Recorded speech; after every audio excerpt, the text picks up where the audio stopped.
Saludos señores, aquí estamos en vertical por este canal 74 de Claro para toda la República Dominicana, igual Telecable Dominicano para la zona oriental de Santo Domingo y Win TVO también en Facebook Live. Darle un saludo a nuestro invitado, al señor José Rijo Presbot, quien es economista, miembro del Partido Revolucionario Moderno, y a Domingo Batista, quien me va a ayudar en este programa de hoy, como lo hace siempre de lunes a viernes aquí en este canal. Bienvenido, licenciado Presbot. Muy buen gusto, un placer, como siempre, compartir contigo, Marino, y Domingo, bastante tiempo. Por aquí estamos, acostumbrados ya al recogimiento. Así es, Domingo, ¿cómo anda la vida? Dígame. Bueno, bien, gracias a Dios, una mañana bastante radiante, dándole gracias a Dios por permitirnos ver un nuevo día y contento de tener acá con nosotros a nuestro amigo de muchos años, que ya estoy más viejito, nuestro amigo Rijo. Bueno, que ustedes son amigos. Sí. Ha perdido José, José, si usted se da cuenta de Domingo, la cuarentena le ha ido bien, está redondito, está gordo, Sí. Está en buena. Y coloradito, está tomando sol. Tiene menos cabello, pero tiene más dinero. Oh, bueno. Yo ha gastado menos. Ha gastado menos. Ha gastado menos. Bien, pues hay muchos temas políticos y económicos, Domingo, para hablar con José Rijo, que siempre está disponible. Eso me gusta, que la gente con capacidad y gente famosa sea sencilla como don José. Y eso le da un punto más. Sí, así es, siempre está disponible. Y hay el tema económico, el tema político, ahora con siempre lo que pasa en cada campaña al final se mete el tema del narcotráfico, pero eso lo vamos a dejar para último, porque yo desde que tengo memoria dentro de la democracia, después de Balaguer, en cada campaña sale el narcotráfico y los partidos no se dan cuenta que con esto se hacen daño uno con otro y un día la gente se va a cansar y no va a votar por ninguno.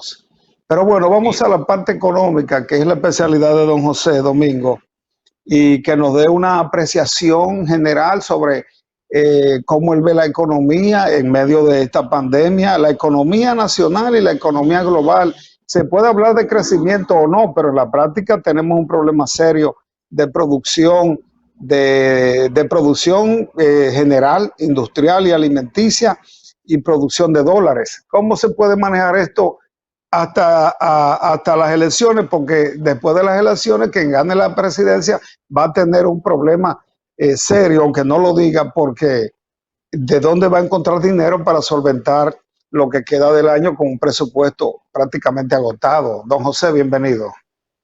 Gracias. Mira, nosotros estábamos esperando que el gobierno depositara el proyecto de ley de modificación al presupuesto general del Estado del año 2020, porque creíamos que en ese presupuesto el gobierno iba a mandar los supuestos que ya ellos por ley en el mes de marzo debieron de haber actualizado, y más aún con la crisis sanitaria que tenemos y la crisis económica producto del aislamiento, el no producir, el no haber demanda, el de los negocios no estar brindando servicios, la construcción parada, un 90% de la construcción se paró, el turismo sin ningún tipo de actividad que pudiera generar, que va a ser pérdida de 4 o 5 mil millones de dólares en los ingresos de divisa del país.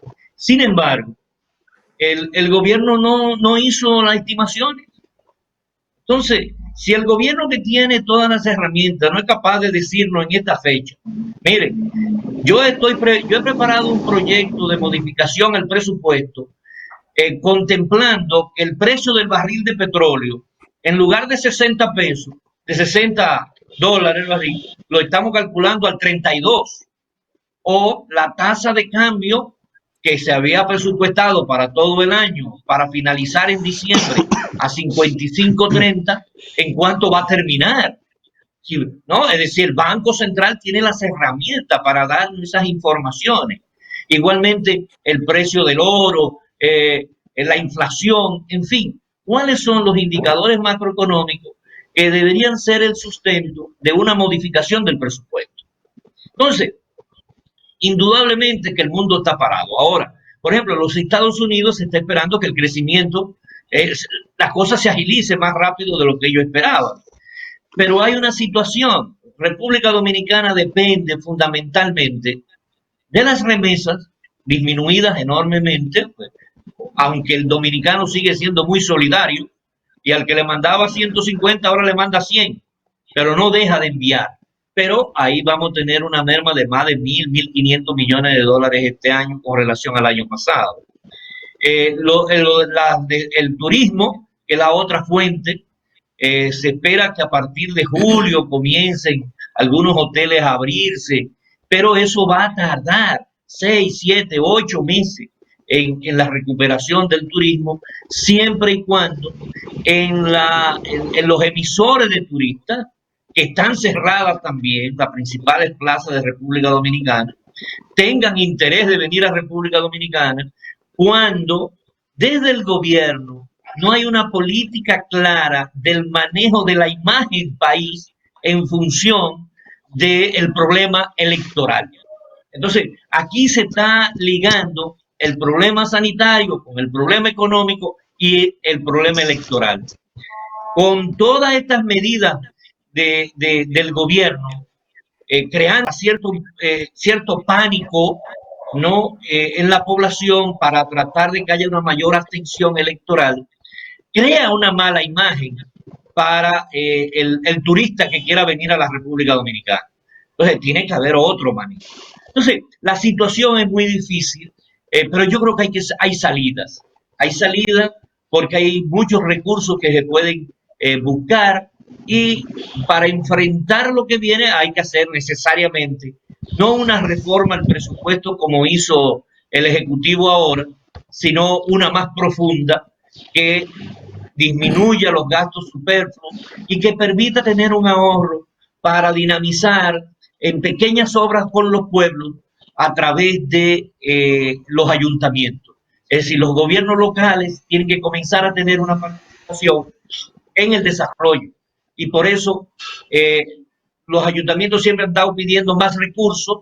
Entonces la propuesta es de que en lugar de darle recursos para gasto corriente, sea para obras específicas, gasto de capital, que motorice cada municipio, porque si tú no motorizas el interior del país, tú vas a tener el éxodo hacia los centros más poblados, más urbanos, y vamos a disminuir la producción. Igual que en el sector agropecuario necesitamos hacer mayores inversiones, pero increíblemente el gobierno ahora, en la modificación que somete, les reduce el presupuesto al fomento de la producción agrícola.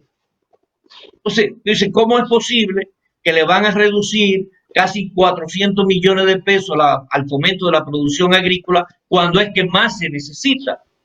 ¿No? Entonces, la esperanza nuestra es que el 5 de julio la gente vaya a votar y se produzca el cambio en este país, ¿no? Porque si no hay un cambio, esta política económica que ha desarrollado el PLD no va a poder enfrentar la crisis, porque no quiere disminuir el gasto clientelar, deficitario, y hacer inversión donde realmente lo necesita.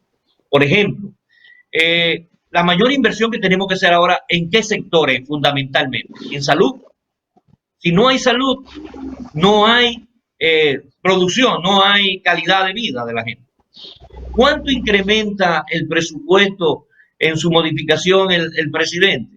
En 8.500 millones de pesos. Eso es un 9% de incremento. Eso se lo lleva la necesidad del coronavirus en 2 meses.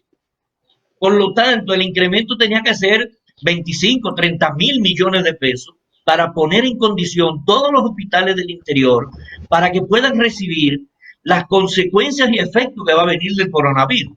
Porque ahora se va a complicar el asunto cuando venga la época de lluvia. Entonces vamos a tener enfermedades como el chikungunya, el dengue, que son periódicos que aquí surgen. Eso, porque no tenemos programa de prevención de salud. Para prevención de salud, el gobierno no le está dedicando un peso más adicional de lo que hay. Ahora, el gobierno sí reconoce 9.450 millones de pesos de deuda en el Ministerio de Obras Públicas que no sabemos cuál es. Entonces, con esa deuda nueva que quieren pagarla ahora, al echarse la paloma, como dicen los amigos. Entonces, todo esto nos lleva a nosotros a decir, bueno, aquí no hay un plan concreto para enfrentar la crisis.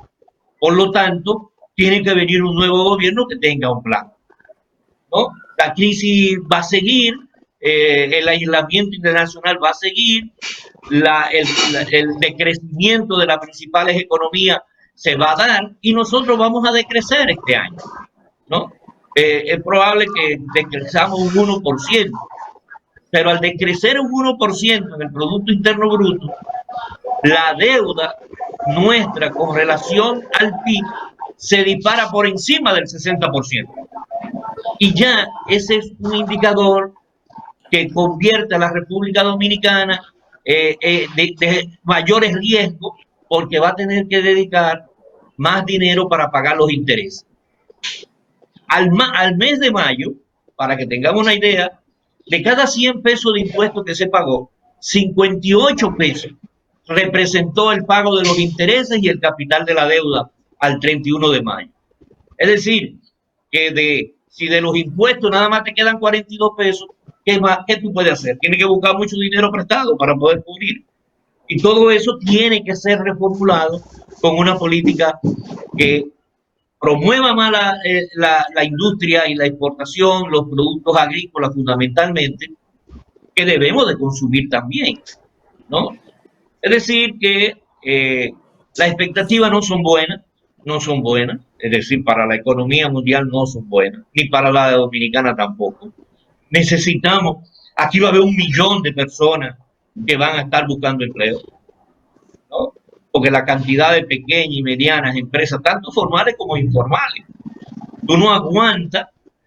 Imagínate tú una persona que tenía un contrato de una construcción que tiene 3 meses parada esa construcción, el costo adicional que conlleva el habilitar la construcción al nivel de 3 meses atrás, lo ahoga con el financiamiento, ¿no? Y aunque lo liberen por 1 mes, 2 meses, al tercer mes va a tener que pagar y va a tener que pagar más dinero, porque los bancos en eso no, a pesar de que los bancos tienen mucha liquidez por la disposición que ha hecho el Banco Central, que son medidas acertadas, ¿no? Don Rijo, quiero hacer una pregunta. Yo estuve hace un ratito mirando a Luis Reyes, el director de presupuesto, donde hablaba que se ha preparado un proyecto de presupuesto suplementario que redonda los 150.000 millones y algo de pesos, y donde habla inclusive que ese proyecto suplementario pues busca que el próximo gobierno, cualquiera que fuese, pues tuviera la suficiente recursos holgados para que pueda hacer frente a cualquier situación.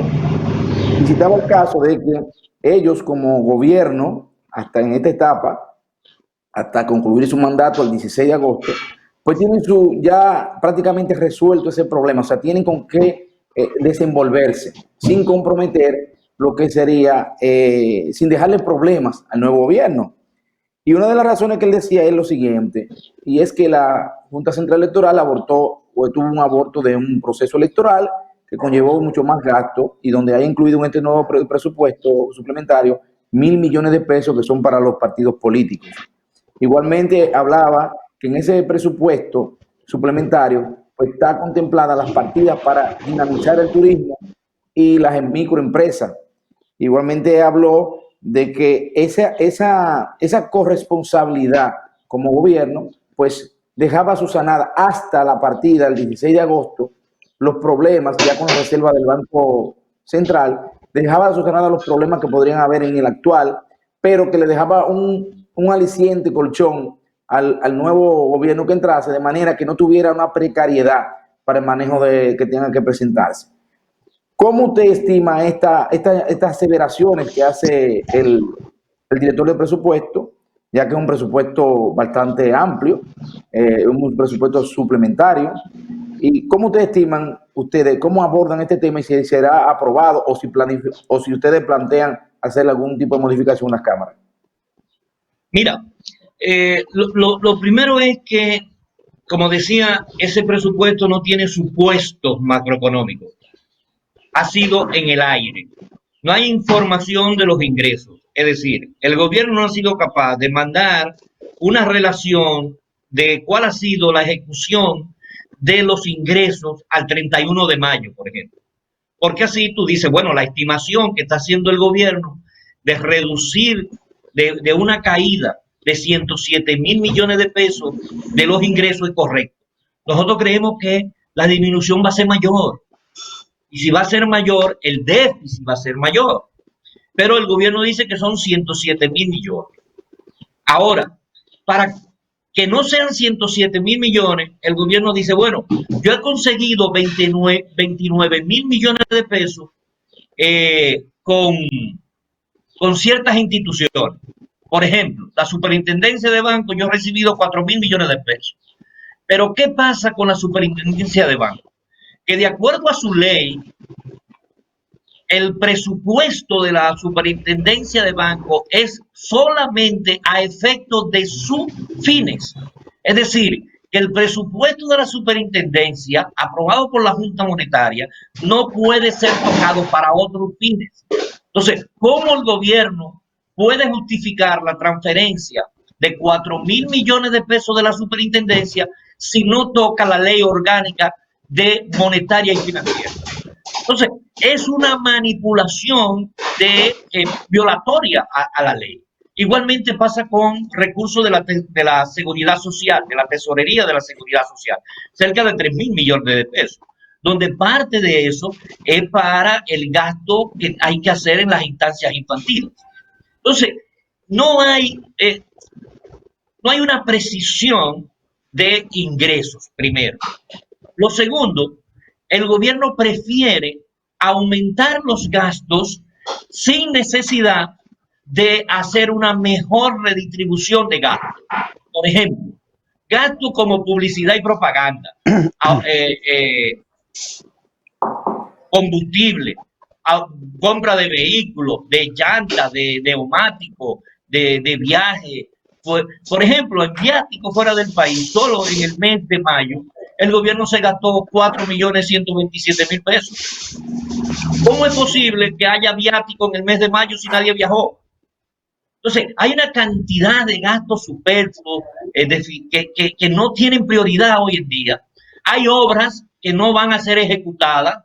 Por ejemplo, hay proyectos de inversión que había presupuestado para proyectos de inversión cerca de unos 24.000 millones de pesos.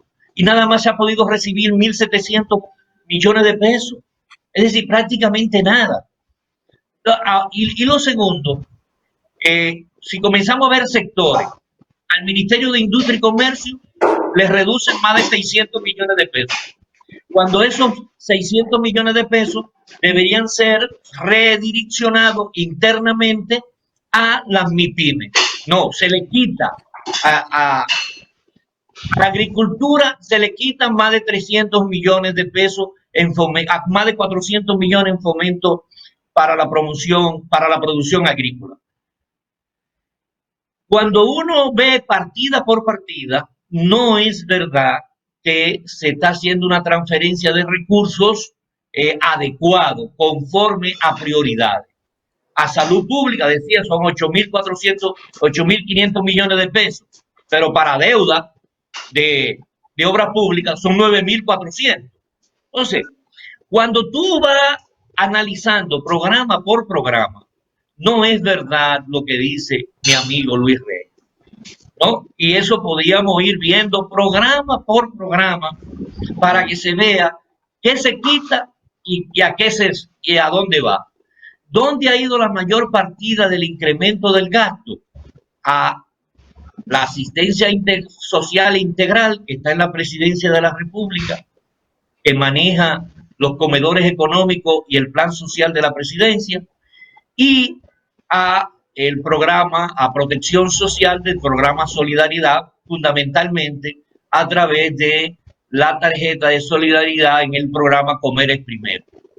Ahí es que ha ido la mayor cantidad de dinero, pero a salud no ha ido, a agricultura no ha ido, ¿no?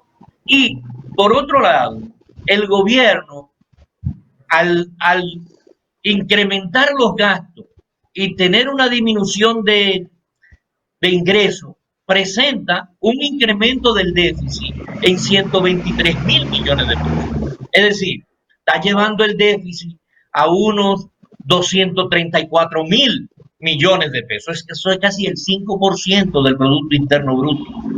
Y eso obliga a buscar financiamiento por 151.000 millones de pesos adicionales. Ahora, esos 151.000 millones de pesos adicionales, ¿cómo lo va a buscar el gobierno? Alguna gente me dice, pero es que ya el gobierno recibió 40.000 millones de las AFP. ¿Qué ha hecho con esos 40.000 millones de las AFP? Si en el programa FASE se han gastado 11.200 millones y en el programa Comer el Primero se han gastado unos 16.000 millones, es decir, 27.000. Pero además de los 40.000 millones que recibió el gobierno, recibió 12.000 del Banco Central, recibió 12.000 más de Idopril y recibió más de 8.000 millones del fondo del Banco Mundial, que son 150 millones de dólares, más 650 millones de dólares de el Fondo Monetario Internacional. Todo esto le da un colchón indudablemente de recursos al gobierno para hacer lo que tenga que hacer de aquí al 16 de agosto, es verdad, pero no deja espacio por los compromisos financieros que se están produciendo para final de año. Entonces obligaría, si no hay una reforma al gasto, si no hay una recomposición del gasto, a tener que buscar más dinero prestado. Y en lugar de salir a buscar 1.500, 2.000 millones de dólares, tendríamos que salir a buscar 3.000 millones de dólares prestados, ¿no? Bien, vamos a la pausa, Domingo. De regreso aquí con nuestro invitado, el economista José Rijo. Vamos a la pausa.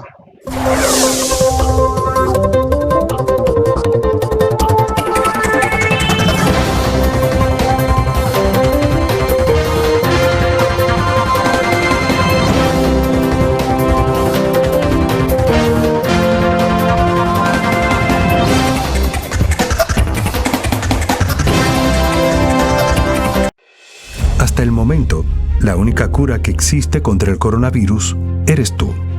Aunque los médicos están para tratarnos, la responsabilidad de frenar la propagación es de todos. Estas no son vacaciones. Quédate en casa, a menos que sea completamente necesario. Lávate las manos con agua, jabón durante 30 segundos y utiliza desinfectante con alcohol. Mantén una distancia de 2 metros entre una persona que esté tosiendo o estornudando. Evita tocarte los ojos, nariz y boca y tápate al toser o estornudar. Si tienes fiebre, tos o dificultad para respirar, evita salir de casa y llama al asterisco 462. Protejámonos entre todos, con pequeños actos de responsabilidad. Contra el coronavirus, el héroe eres tú. Un mensaje del Ministerio de Salud y este canal. ¿Te la vas a jugar? Soy joven, pero no invento. Solo uno demostró que sabe lo que hay que hacer. El camino seguro. Leonel Presidente.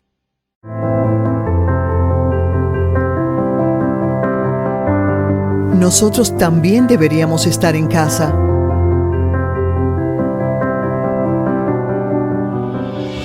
Pero si lo hacemos, no podrían ingresar ni salir los insumos necesarios para afrontar el reto que nos trajo el COVID-19, y los efectos serían preocupantes. En la Dirección General de Aduanas lo hacemos por ti, por el país. Mientras tanto, no salgas.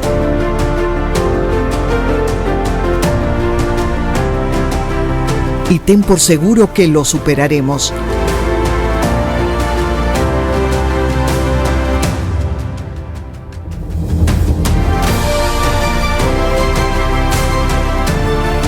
Dirección General de Aduanas, comprometidos como institución, unidos como nación.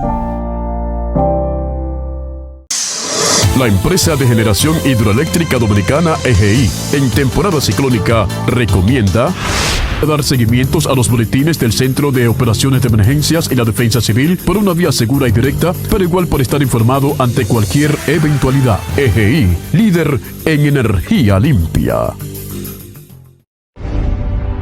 En mis primeros 100 días de gobierno, nos ocuparemos de proteger tu salud. Combatiremos la pandemia identificando los casos mediante pruebas masivas, aislando a los contagiados en centros hospitalarios dignos y notificando en tu celular las zonas de riesgo de contagio. Hoy, la salud te importa el doble. Por eso, en el gobierno del cambio, la salud recibirá doble atención. Unidos venceremos.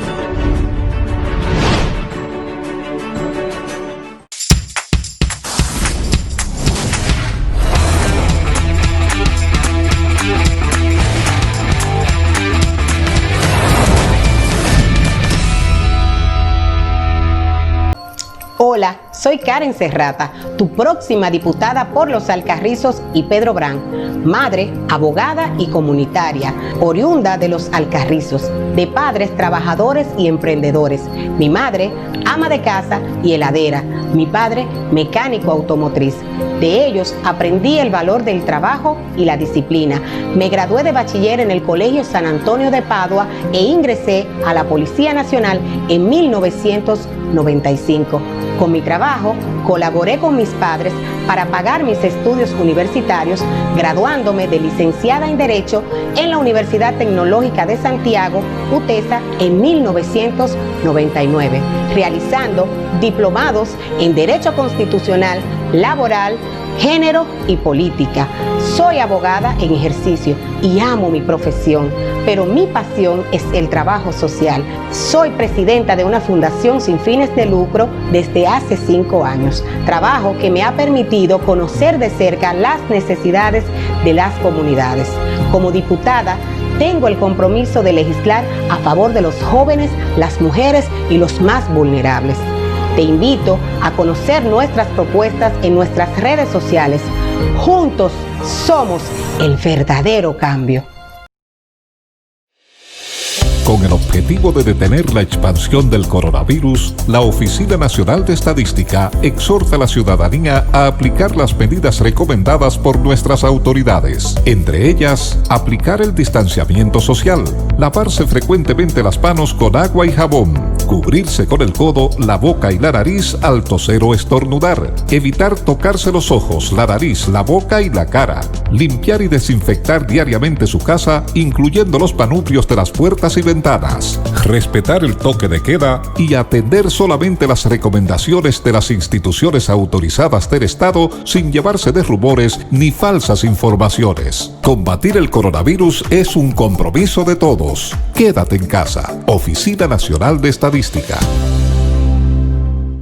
La función del defensor del pueblo es contribuir a salvaguardar los derechos humanos fundamentales y medioambientales de las personas y comunidades. Para esto, vigila y supervisa las actuaciones ilegales, arbitrarias o erróneas de las instituciones. Sugiere cambios de criterios de los actos administrativos que violenten derechos fundamentales. Intermedia en conflictos que involucran a ciudadanos frente a instituciones públicas. Promueve y educa en derechos humanos fundamentales. Acciona en amparo de los derechos de las personas e intereses colectivos y difusos. Defensor del pueblo. El respeto a tus derechos es nuestro compromiso.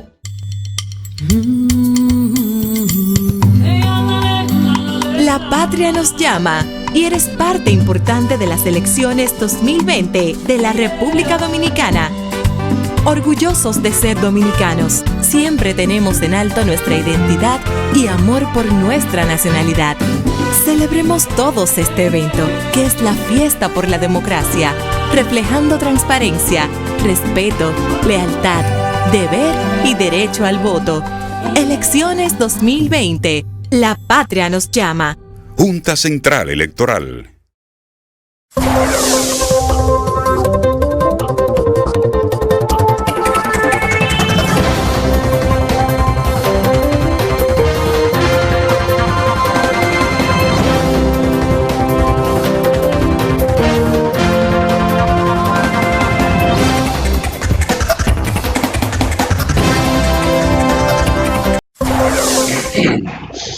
Bien, señores, aquí de nuevo con el licenciado José Rijo, economista, miembro del equipo de campaña de Luis Abinader y miembro del PRM, Domingo Batista. Yo quiero preguntarle a don José lo siguiente, luego de esa respuesta que le dio a Domingo. Al final, José,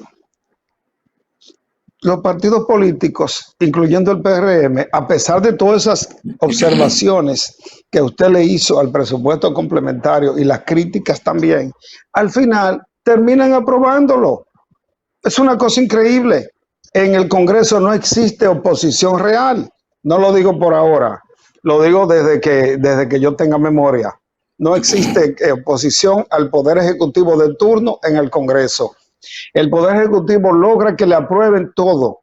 Si el Poder Ejecutivo propone cambiarle el nombre al país, los diputados y senadores dicen que no, una gran mayoría, y luego terminan cambiándole el nombre al país. Para poner un ejemplo, lo que ha pasado ahora, de alguna manera se agencia el Poder Ejecutivo que le aprueben todo, incluyendo este proyecto que de acuerdo a lo que usted dice no conviene a la oposición, y no es que no se apruebe, sino que se renegocie, que no se apruebe como en el Senado, que no lo leyeron, porque esa es otra, los legisladores nuestros no leen nada, absolutamente nada. Entonces, y no leen nada porque, mire, me voy a lo más sencillo. Cuando se estaba discutiendo la ley del notario, yo entrevisté a un diputado de Villamella y él no sabía de qué yo le estaba hablando. Y ahora lo oigo prometiendo varias leyes el tipo y no sabía de qué le hablaba. Entonces, si uno lleva una muestra de los comportamientos del Congreso, se da cuenta de que ese complementario lo van a aprobar tal y como llegó, independientemente de lo que diga Pacheco, de lo que diga Henry Sarraf, de lo que diga el otro de Botello. O sea, van a aprobarlo. Ese es mi parecer. Mira, indudablemente que el Congreso pocas veces ha utilizado el poder que le da la Constitución de ser contrapeso y el primer poder del Estado. Siempre hemos establecido, hemos dicho que el dueño del presupuesto es el Congreso, porque es el que autoriza a gastar conforme a un plan. Y usted, por eso es que el presidente tiene que ir a rendir cuenta, pero nunca ha rendido cuenta como manda la Constitución. Es decir, ¿en qué usted gastó lo que yo le autoricé el año pasado? ¿Cómo lo gastó? Ahora, ¿qué ha pasado en los últimos años? Es que haya habido el control absoluto del PLD. Absoluto. ¿Por qué en el Senado se rompe con el reglamento interno que ordena que la orden del día debe ser colocada 24 horas antes en el portal del Senado? Eso lo dice el artículo 159 de los reglamentos del Senado. Por lo tanto, un proyecto de ley que llega el sábado en la mañana no puede ser aprobado en la tarde, en 2 lecturas consecutivas. Eso nada más lo hace cuando tú tienes la mayoría. Ahora, ¿qué ha pasado en la Cámara de Diputados? Que el PLD tenía mayoría para aprobar siempre las leyes que no necesitaban la 2/3 partes. Cuando se necesitan la 2/3 partes, ahí se producen. ¿Qué pasó con la aprobación de la resolución con relación al estado de emergencia? Bueno, el PRM tuvo una actitud y ningún diputado del PRM votó, porque la línea era no votar. ¿Por qué razón? El PLD consigue en la Cámara de Diputados 93 votos. Por eso negocia con el reformista y le dice, basta que 3 de ustedes voten no, porque con 3 votos no completan, y los 93 sí, se completan los 96 constitucionales para pasarlo. ¿Eso puede suceder ahora? Bueno, el problema es que ahora, para declararlo de urgencia, se necesita la 2/3 parte. Y no hay manera de que el PLD pueda imponer, el Poder Ejecutivo pueda imponer la discusión de urgencia de ese proyecto de ley, porque no puede conseguir la 2/3. No consigue el voto constitucional. No Ahora, se meta muy, perdóneme, no se meta muy en hondo, es que cuando ven a ver consiguen más de ahí. No, puede conseguir los 3 diputados que completan los 96, eso yo no tengo duda. Yo no tengo duda de que se pueda conseguir los 96 votos. Lo que yo estoy diciendo es que no se podrá conocer en un solo día, necesariamente, y va a haber una lucha, va a haber un manejo de que ese proyecto de ley lleve el trámite correspondiente de ir a una comisión que lo estudie. Ahí hay diferencia de números, en un sitio da un número y en otro da otro. Ahí hay artículos que te dicen estos 2.333 millones de pesos están colocados en el artículo 6, pero cuando tú vas al artículo 6, no, ese dinero no existe.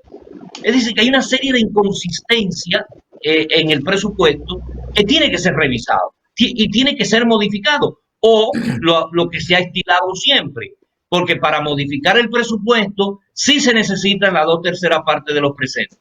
Entonces, ¿qué es lo que se ha estilado siempre? Bueno, se llega a un acuerdo con el presidente para que mande una adenda y así no se necesite la mayoría especial que requiere para hacer una modificación a lo interno del Congreso.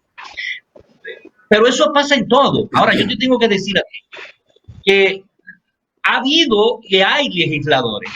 Por ejemplo, la diputada Farideh Raful ha tenido unas posiciones valientes, posiciones ahí. El diputado Wellington Arnaud, por ejemplo, sometió una resolución para interpelar a Gonzalo Castillo en el 2017. Y sin embargo, él dijo que la comisión, como es mayoría del PLD, le rechazaron y que él aceptó ir invitado a la comisión y nunca fue. Porque es que el funcionario tiene que estar a disposición del Congreso. Ahora, si el Congreso no le exige que vaya, bueno, por eso hay una necesidad. Y yo creo que ahora, con la separación de la boleta senatorial de la de diputaciones, podrá haber mayor calidad, porque ahora tú podrás votar por el diputado que te representa y por el senador que tú quieres. Hasta las elecciones pasadas, cuando tú votabas por el diputado, ya tú estabas arrastrando al senador, ¿no? Que tú no querías votar por ese senador, pero tú tenías compromiso con ese diputado y te veías obligado. Ahora eso no va a suceder. Es decir, que hay una oportunidad de que el dominicano fraccione su voto de manera inteligente. Entonces, lo que nosotros estamos invitando es que la población tenga un voto consciente, responsable, que no dé un cheque en blanco, como este Congreso le ha dado un cheque en blanco permanentemente al Poder Ejecutivo. Este presupuesto es un cheque en blanco, porque hay un artículo ahí que dice que la Dirección General de Presupuesto puede hacer todos los ajustes necesarios al final de año, que haga los ajustes que quiera. Y eso puede hacer cualquier cambio en la administración de manera administrativa. Y además hay violaciones. En ese proyecto de ley se le autoriza al Poder Ejecutivo a buscar dinero prestado o por emisión de bonos o con acuerdos de préstamo sin que tenga que volver al Congreso. Es decir, el ministro de Hacienda vaya y busque 5.000 millones de pesos ahí. Llega al acuerdo que usted quiera, pero no me lo mande al Congreso para yo conocer ese acuerdo de préstamo. Cuando la Constitución obliga que todo acuerdo de préstamo firmado por el Ejecutivo tiene que ir al Congreso para ser aprobado o rechazado. Sobre lecturas, óyeme, uno de los grandes problemas del entendimiento del Congreso es las especialidades que se dan. El Congreso está conformado por comisiones y donde está el trabajo es en el trabajo de comisiones. Si yo soy del área de finanzas, yo confío en los que están trabajando en el área de justicia. No tengo por qué conocer a profundidad, sino esperar el informe que el equipo de justicia rinde a los proyectos de justicia.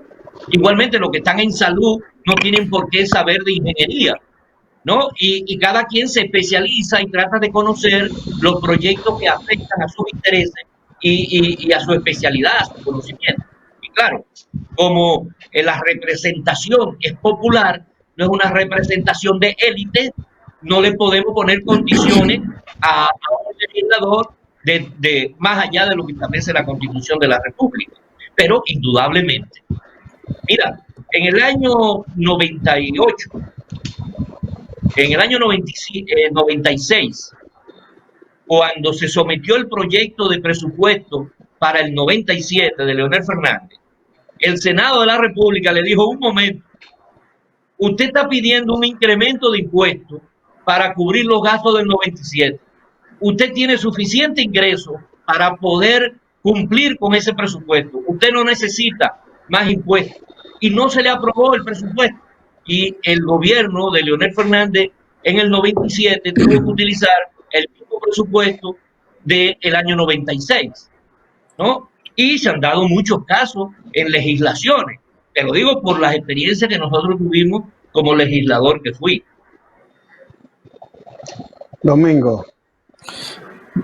Bueno, hablando en materia de económico, y como vemos que todos los candidatos han hecho su propuesta de gobierno basado precisamente en apostando a un relanzamiento de la economía y a un incentivo a lo que es el empleo, después de, vamos a asumir que el que gane, ¿no? Que sea Gonzalo Castillo, Luis Abinader, Leonel Fernández.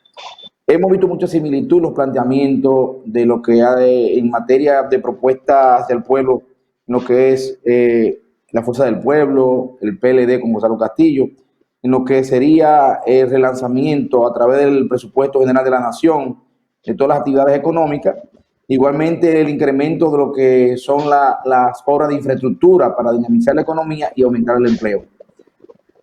Si estamos diciendo hace un momentito que parte de lo que adorna la aprobación de este presupuesto suplementario es dejarle la cosa resuelta a cualquier gobierno que surja, más la situación de pandemia que nos está afectando, ¿usted cree entonces que no es posible aprobar este presupuesto suplementario en vista de todo este panorama de inversiones que van a hacer, ya sea el que gane, así como la situación misma que se avecina con el problema de salud, que va a necesitar muchos recursos? Mira, pongámoslo en números redondos. Nosotros, el gobierno ha planteado un déficit de 234.000 millones de pesos. Para ello necesita tener financiamiento por 397.000 millones de pesos. A la fecha, el gobierno dispone de 251.000 millones de pesos. Se necesita buscar prestado 146.000 millones de pesos.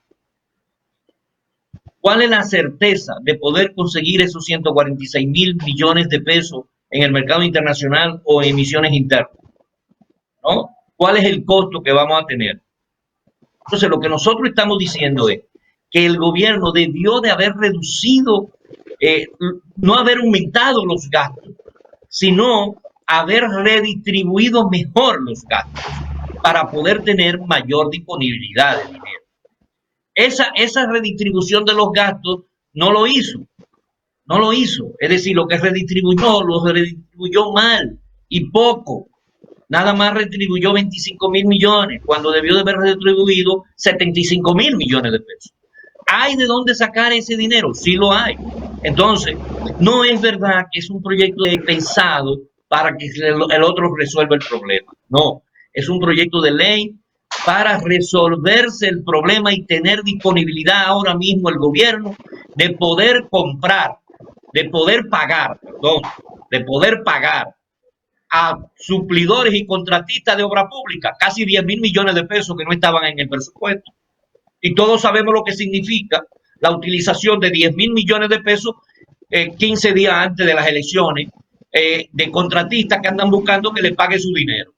Todos sabemos. Eso no es un secreto, ¿no? Y eso es lo que está buscando el gobierno. Luego nos tocará a nosotros hacer una reformulación del presupuesto y mejorarlo. Eso lo vamos a hacer. Ahora, no todos pensamos iguales. No todas las medidas están orientadas económicamente hacia prioridades. Lo primero que nosotros decimos es, tenemos que mejorar la calidad del gasto.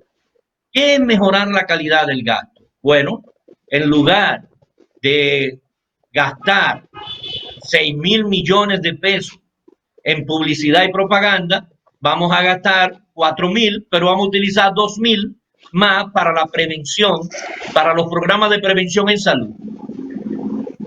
En lugar de gastar 5.800 millones de pesos en combustible, vamos a gastar 3.000 millones de pesos en combustible, privilegiando a las Fuerzas Armadas y a lo que realmente, y a la Policía Nacional, que son los que se tienen que movilizar.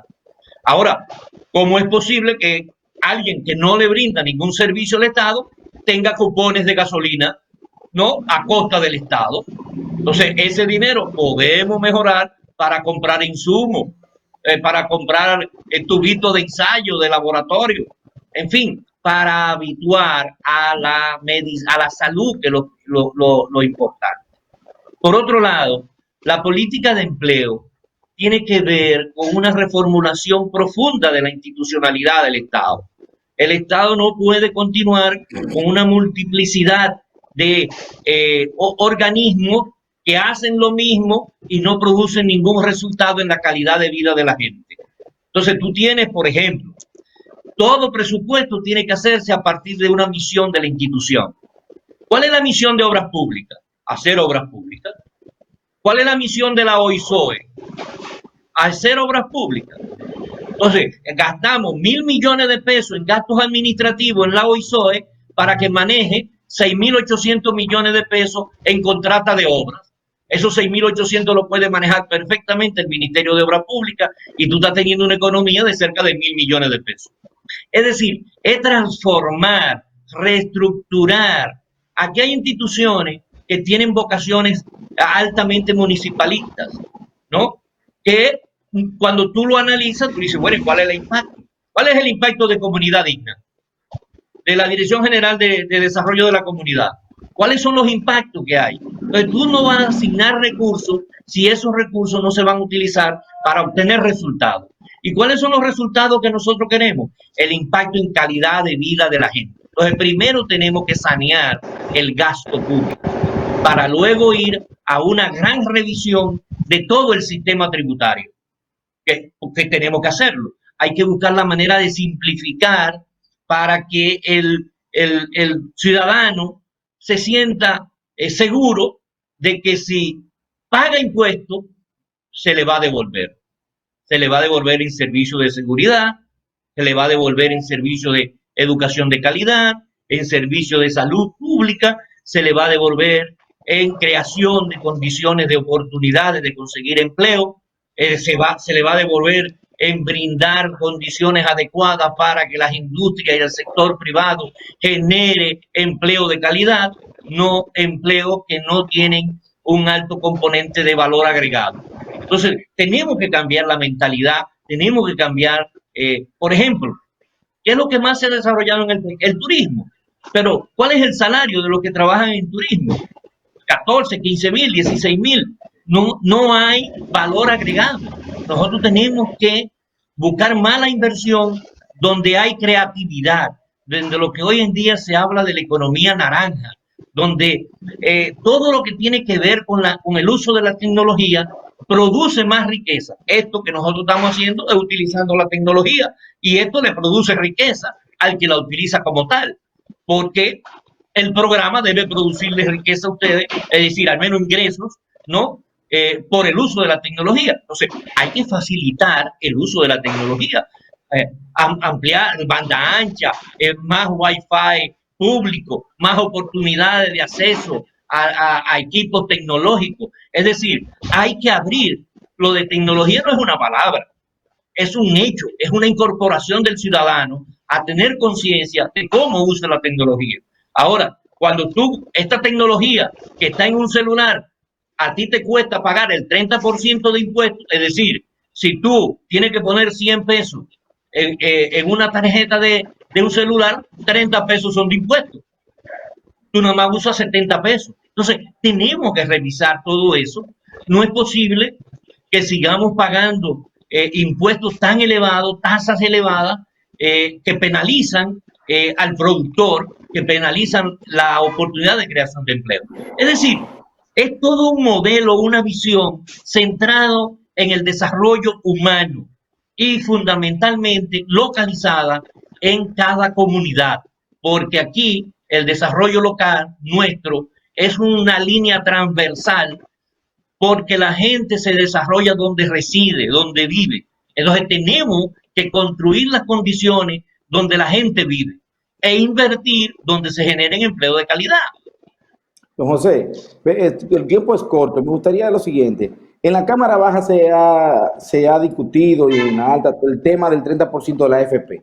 Nos gustaría, de grosso modo ahí, que usted nos dijera, porque la gente está muy deseosa sin saber, ¿en qué esto lacera la economía, el otorgamiento o no del 30% de la AFP, y si ustedes están de acuerdo como partido a que se otorgue? Mira, el partido ha tomado una decisión al respecto. Ahora, mi posición personal, porque debo de aclarar algo. Yo soy parte del comando del equipo económico de Luis Abinader, de su vocería, ¿no? Pero yo no soy miembro activo del PRM. Hago esa aclaración. Es decir, yo no estoy inscrito. Yo desde el 2002 dije que no participaba más en partidos políticos. Pero sí vengo trabajando en el equipo que ayuda, que contribuye a un hombre con una capacidad de equipo increíble, que se sienta con uno y no se cree que es el dueño absoluto de la verdad, sino que es capaz de trabajar en equipo, de discutir los temas, de ponerse en un nivel horizontal con el equipo. Mi opinión particular es que eso yo le llamo populismo legislativo. ¿Qué es lo que es populismo legislativo? Cuando se quiere utilizar un proyecto legislativo para tratar de conseguir adhesión de su voto particular. Porque mis amigos no tienen en sus manos un análisis concreto, específico, de lo que significa sacar el 30% de las AFP, que no lo tienen, porque la ley le ordena que tienen que estar invertidos y están repartidos el 99% de los recursos de los trabajadores, más de 500.000 millones de pesos, están generando un 10%, donde los trabajadores, su cuenta única, el 50% ha sido de los aportes de ellos, pero el otro 50% ha sido de los intereses que ha ganado a través de la colocación de esos fondos de las AFP. Entonces, ¿qué pasa? Si tú sacas 173.000 millones de pesos al mercado, eso significaría el doble de lo que sucedió en el 2003-2004 para el salvataje del robo de Baninter, ¿no? ¿Y qué pasó cuando se inyectaron a la economía sin producirse en el 2003-2004? Que se disparó la prima del dólar, porque hay un 30-40% de lo que cotizan en la seguridad social que no necesitan ese dinero. ¿Y qué van a hacer con ese dinero si lo reciben? A comprar dólares. Y la compra masiva de dólares te lo va a disparar y te va a disparar la inflación. Y lo que se le está entregando entonces al trabajador, la inflación y el dólar se lo van a comer. Entonces, en definitiva, además de que el capital de los trabajadores se le va a disminuir en ese 30%. Además de que el problema del coronavirus no lo pueden resolver los recursos de los trabajadores, tiene que ser resuelto por el Estado. El Estado es el que tiene que garantizarle al trabajador su estabilidad, su seguridad, y no sacarle de los bolsillos que tiene guardado el trabajador para resolver un problema que es el Estado que tiene que ir en auxilio de ellos. Por eso, Luis desde el primer día planteó que había que a tanto al trabajador informal como formal había que llegarle con 10.000 pesos a cada uno para que pudiera solventar el no trabajo, ¿no? Y estábamos de acuerdo con eso. El gobierno ha dispuesto a entregarle entre 5 a 8.500 pesos, que es el máximo de un salario mínimo de 14.000 pesos. Pero todo aquel clase media, trabajador que gana 25, 30, 40, no ha recibido ese dinero. Y si ha recibido 12.000 pesos. Es decir, que tiene una diferencia en su salario de 18.000 en sus ingresos, que eso lo está golpeando y que lo va a golpear más si esto continúa. Entonces, es una falta de información, de conocimiento por parte de los legisladores que han impulsado esto para tratar de ganarse adeptos públicamente. Además, es un hecho de que ese proyecto aunque se apruebe en la Cámara de Diputados, va a fracasar en el Senado de la República. Porque en el Senado de la República hay un proyecto de un 20% del senador Dionis Sánchez de Pedernales, que fue atacado por el gobernador, que publicó páginas enteras, ¿no?, diciendo la imposibilidad de utilizar esos recursos, y por el ministro de Hacienda, que fueron, y el superintendente de pensiones, que fueron al Senado y le dijeron, miren, señores, eso no es posible, ¿no? Entonces, cuando eso llegue al Senado, como hay control absoluto del PLD, se va a rechazar y va a perimir, o va a perimir ahí, ¿no? Bien. Ahora, Por lo menos hay que revisar la ley de seguridad social y componentes de los beneficios, eso sí tenemos que revisar, pero no una barbaridad jurídica como la que se quiere hacer. Bien, vamos, Domingo, ya hemos terminado. Gracias a José Rijo, economista, miembro del equipo de campaña, asesor económico de Luis Abinader. Don José, gracias por haber estado en el programa. Ya vamos a hacer otro programa cualquier día de esto antes de las elecciones. Con muchísimo gusto, Marino, Domingo, gran placer de volver a vernos, que sea por estos medios. Muy bien, gracias, Domingo. Muy bien, Domingo, ¿hay un video tú tienes para el final? Sí, hay un video bueno, que estamos acostumbrados al final de cierre. Trata sobre la adaptación, ¿no?, a los desafíos del COVID-19, o sea, la covidianidad. Esto es sobre Infotep, donde el Infotep a través de su plataforma digital, pues dice que son más de 78,000 participantes, como una joven que va a aparecer ahora en el video, Daphne Herrera, se capacitan en su casa y ya son casi 4,000 cursos en línea. O sea que la covidianidad está presente.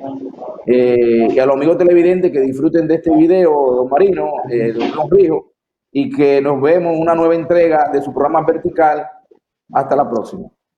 Bien, gracias, don José, gracias, Domingo. Nos vemos en una próxima entrega. Hasta luego. En la covidianidad, Infotep se adapta y garantiza la formación técnico-profesional por medio de Infotep Virtual. Estoy haciendo el curso del dual en electricidad. 78.782 estudiantes se están capacitando desde sus hogares, conectados a la plataforma digital Infotep Virtual. Estamos tomando nuestra clase virtual, no nos estamos atrasando. Yo entro a la plataforma de Infotep Virtual en mi usuario, el profesor nos deja a cada uno nuestra clase, son unos diagramas y ver unos videos de unos equipos que nosotros tenemos que aprender. El programa en línea ofrece casi 4,000 acciones formativas como informática, confección, mecánica, electricidad, entre otros. Le agradezco mucho, ya que con esta pandemia del COVID-19 no nos hemos detenido y seguimos con el proceso hacia adelante.